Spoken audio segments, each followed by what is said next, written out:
అత్యంత చిన్న వయసులోనే బిడ్డకు జన్మనిచ్చిన వ్యక్తి లీనా మెడినా. ఈమె ఒక మగబిడ్డకు జన్మనిచ్చిన నాటికి ఈమె వయసు కేవలం 5 సంవత్సరాల 7 నెలలు మాత్రమే. పెరు దేశానికి చెందిన లీనా అతి చిన్న వయసులోనే తల్లి అవ్వటం చాలా ఆశ్చర్యానికి గురి చేస్తుంది. అసలు 5 సంవత్సరాల పాపకి ఇది ఎలా సాధ్యమవుతుందని చాలా సందేహాలు వస్తాయి. కానీ ఈ ఫ్యాక్ట్ నిజమే. లీనాకి 5 సంవత్సరాల ఏజ్ ఉన్నప్పుడు తన కడుపు భాగం ఉబ్బెత్తు కావటం మొదలవుతుంది. దీన్ని గమనించిన తల్లిదండ్రులు తనని హాస్పిటల్కి తీసుకువెళ్లారు. తన కడుపులో ఏదో గడ్డ లాంటిది పెరుగుతూ ఉండవచ్చని తల్లిదండ్రులు భావించారు.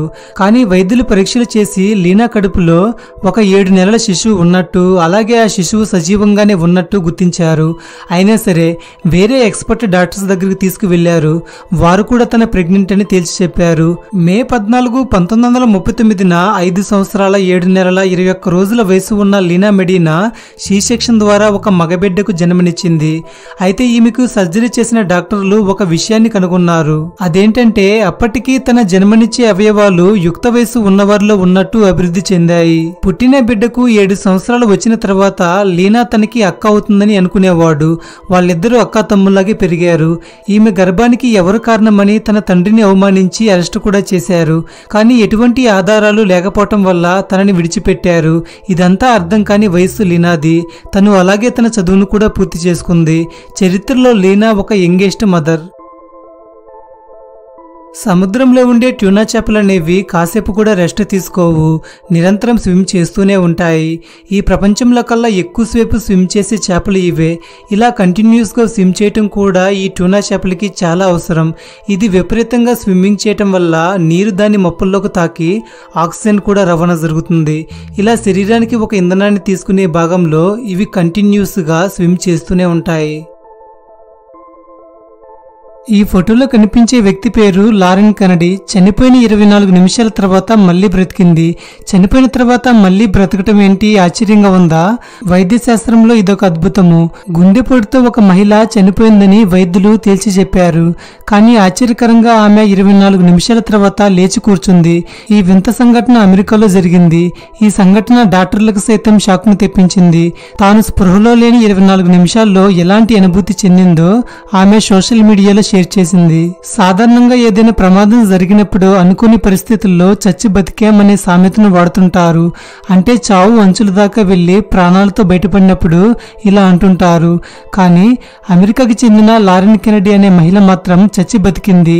ఆమె తన గురించి ఇలా చెప్పింది: గత ఫిబ్రవరిలో నాకు గుండెపోటు వచ్చింది. అంబులెన్స్ కి కాల్ చేసి అది వచ్చేలోగా నా భర్త సిపిఆర్ చేశాడు.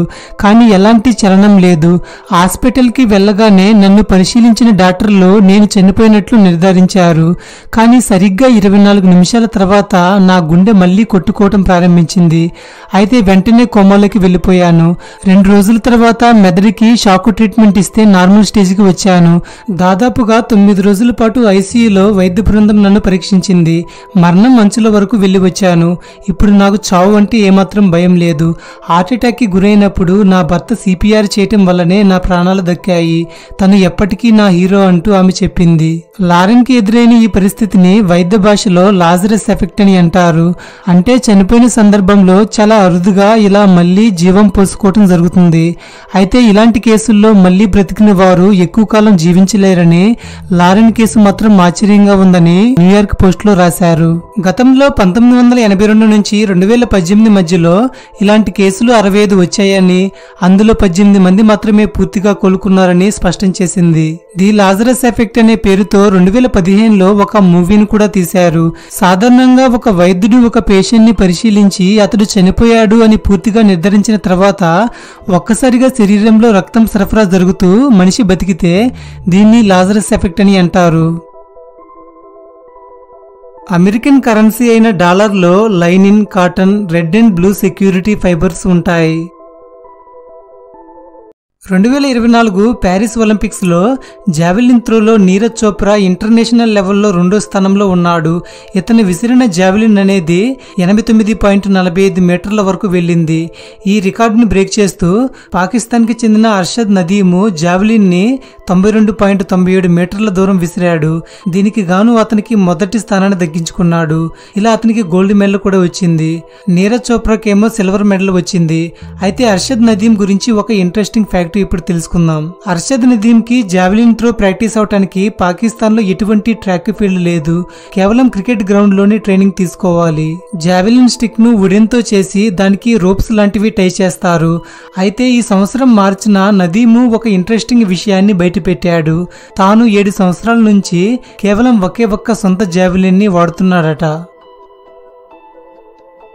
ఈ ఫోటోలో కనిపించేవి బొద్దింకలాగా ఉన్నాయి కదా, కానీ ఇవి ఫ్రూట్స్. వీటి పేరు మల్బెర్రీస్. వీటి నేటివ్ ప్లేస్ వచ్చేసి చైనా. ఈ మల్బెర్రీ చెట్టు ఆకులు పట్టుపురుగుకి ప్రధాన ఆహారం. దీని రుచి తీపిగా పుల్లగా ఉంటుంది. ఈ పండులో vitamin A, vitamin B, carotenoids కూడా ఉంటాయి. బ్లడ్ షుగర్ లెవెల్స్ కంట్రోల్ చేయడానికి, కొలెస్ట్రాల్ లెవెల్స్ ను తగ్గించడానికి ఈ పండు సహాయపడుతుంది.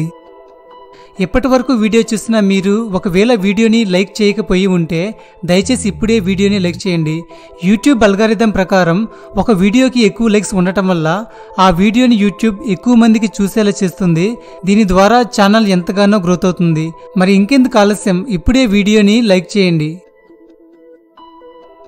పెద్ద పెద్ద కంపెనీస్ అన్ని ఇలా ఈ ఫోటోలో చూపించినట్టుగా చిన్న చిన్న గ్యారేజ్ లోనే మొదలయ్యాయి.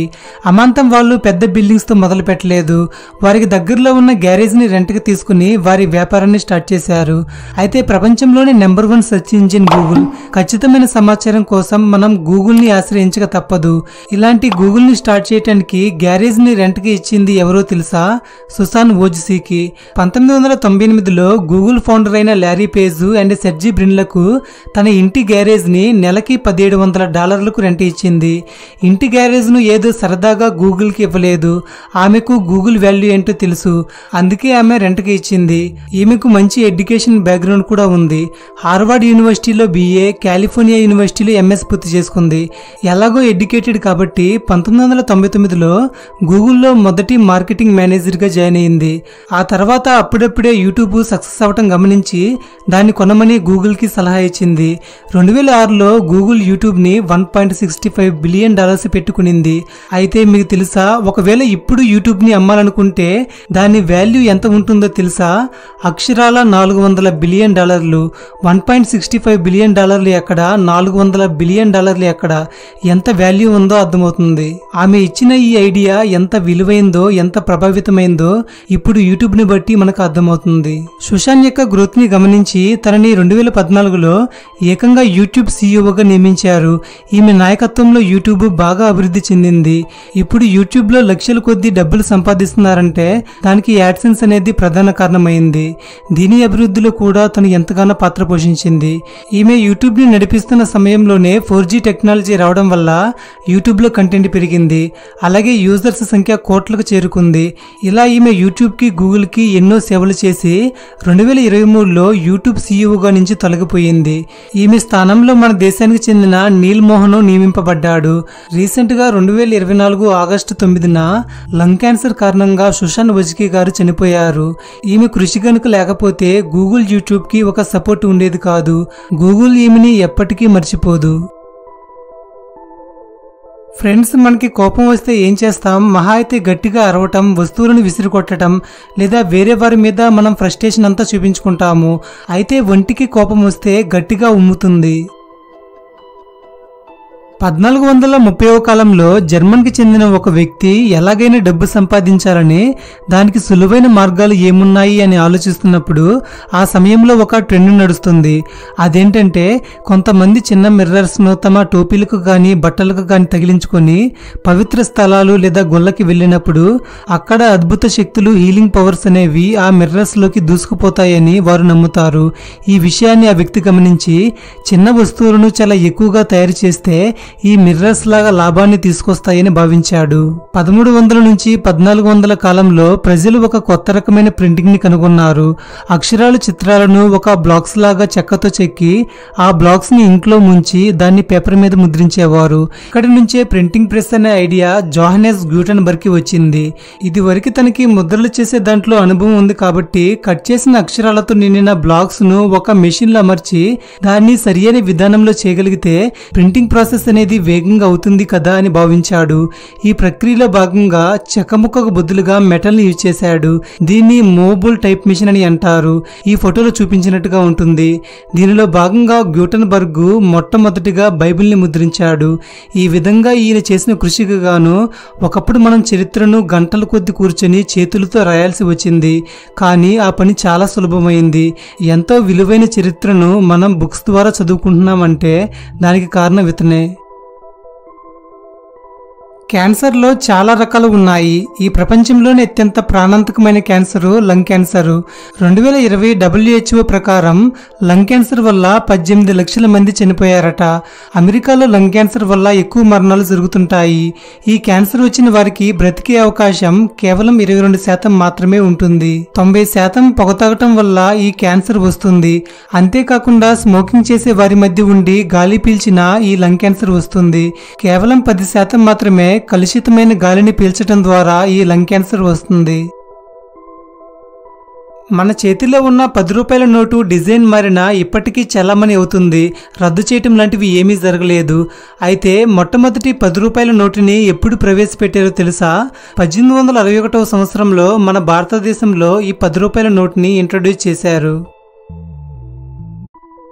మనం ఒక ప్రాంతంలో పోతూ అక్కడ ఏదో విషయాన్ని చూసి ఒక్కసారిగా ఇది ఆల్రెడీ ఎప్పుడో మన జీవితంలో జరిగింది, లేదా సేమ్ విషయాన్ని ఆల్రెడీ నేను చూశాను, విన్నాను, అనుభవించాను అనే భావన కలుగుతుంది. నిజానికి ఆ పని ఎప్పుడే మనకు మొదటిసారి జరిగి ఉంటుంది. కానీ గతంలో ఎప్పుడో ఇలా జరిగింది అనే భావన మాత్రం ప్రతి ఒక్కరికి వారి జీవితంలో ఎప్పుడో ఒకప్పుడు వస్తుంది. ఈ ఫీలింగ్నే డేజావు అని అంటారు. ఈ వీడియో మీద మీ అభిప్రాయాన్ని కామెంట్స్ ద్వారా తెలియజేయండి. అలాగే ఛానల్ని సబ్స్క్రైబ్ చేసుకుని పక్కనే ఉన్న గంటను యాక్టివేట్ చేసుకోండి. మీ ఫ్రెండ్స్ అండ్ ఫ్యామిలీ మెంబర్స్కి కూడా ఈ వీడియోని షేర్ చేయండి. Thank you for watching.